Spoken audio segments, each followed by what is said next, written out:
The anticipation in the air was almost tangible. For weeks, everyone in college had been buzzing about the upcoming tour. A 3-day trip to the scenic hill station where students would escape lectures, breathe in crisp mountain air, and make memories that would last a lifetime. It was the kind of trip that strengthened friendships, ignited romances, and gave students stories to laugh about long after graduation. I had been looking forward to it just as much as everyone else, planning every detail, packing my bags days in advance. But fate had other plans. The night before departure, a relentless fever crept in, sapping my energy and leaving me drenched in sweat. My head pounded, my body ached, and every attempt to stand made the room spin. The reality hit hard. I wasn't going anywhere. "You should rest, man," my roommate, Ayan, said, his voice filled with concern. He was already dressed for the trip, but when he saw my condition, his expression shifted. "Maybe I should stay back too." I shook my head weakly. "No, don't miss out because of me. I'll be fine." But Ayan was stubborn. "Forget it. It won't be fun if you're not there." I should have been grateful for his loyalty, but my mind was elsewhere, on her. Alina. My heart clenched at the thought of her leaving without me. We had started dating a few months ago, and though our relationship was still fresh, I felt something real between us. I had imagined us sitting together on the bus, taking silly pictures, watching the sunrise over the hills. But now she would be going without me. I reached for my phone and typed a message. "Wish I could come. You'll have fun, right?" She replied almost instantly. "I wish you were coming too. But don't worry, I'll text you every day." Her words reassured me, yet something inside me stirred uneasily. The next morning, I lay in bed, weak and exhausted, as the buses rumbled away. The silence in the hostel was unsettling. Almost everyone had left. Only a few students remained, those who had personal reasons, unfinished assignments, or, like me, were too sick to travel. Ayan and I spent most of the day watching movies, but I kept checking my phone, waiting for Alina's texts. Hours passed, then an entire evening. Yet, nothing. By midnight, doubt began creeping in. Maybe she had no signal. Maybe she was just busy. But wasn't I worth a single message? I didn't know it then, but that silence was the beginning of something far worse. And by the time I discovered the truth, it would be too late. The first night passed with nothing but silence.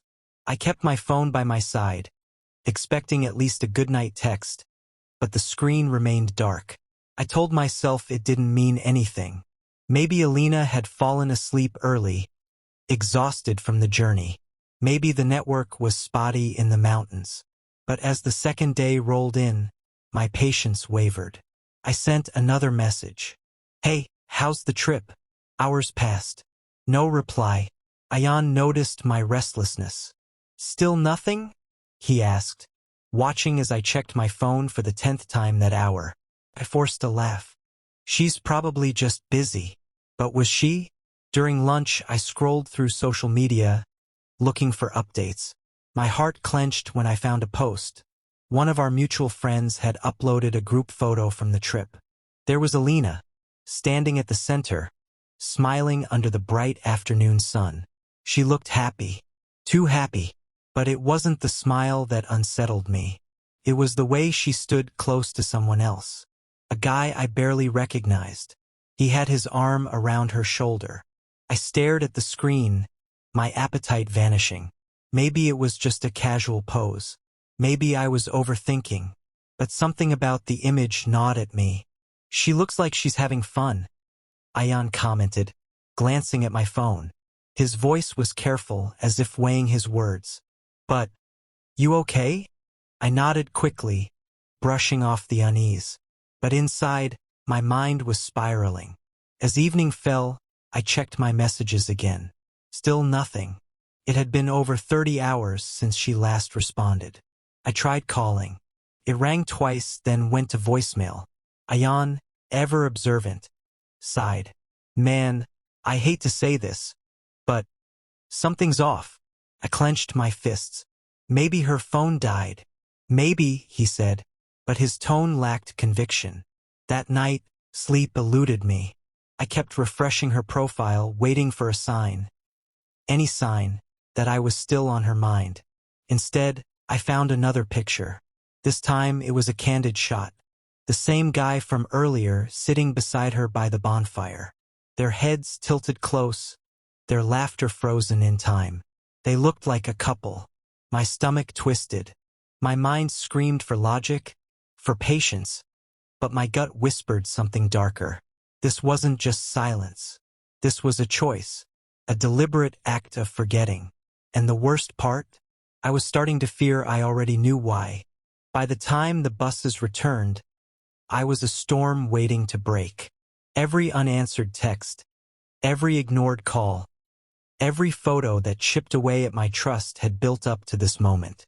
I stood by the hostel entrance, my pulse drumming in my ears, as students spilled out, their voices lively with post-trip excitement. Then I saw her.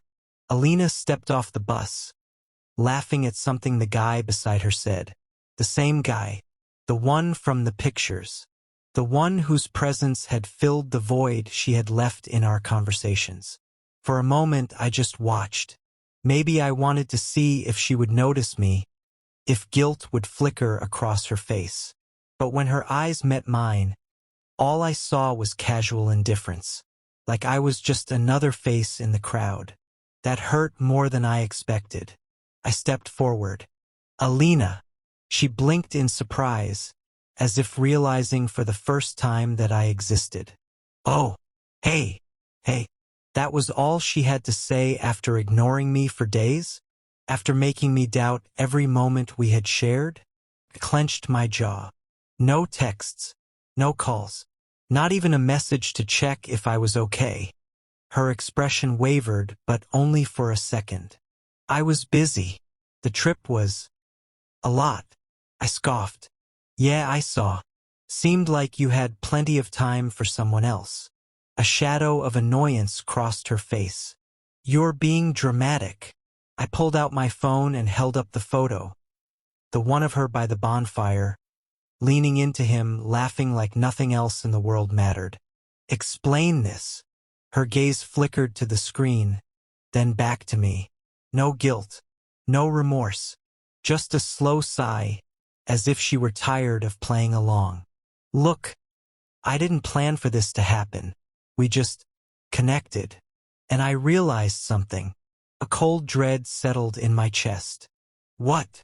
She met my eyes, and for the first time I saw the truth.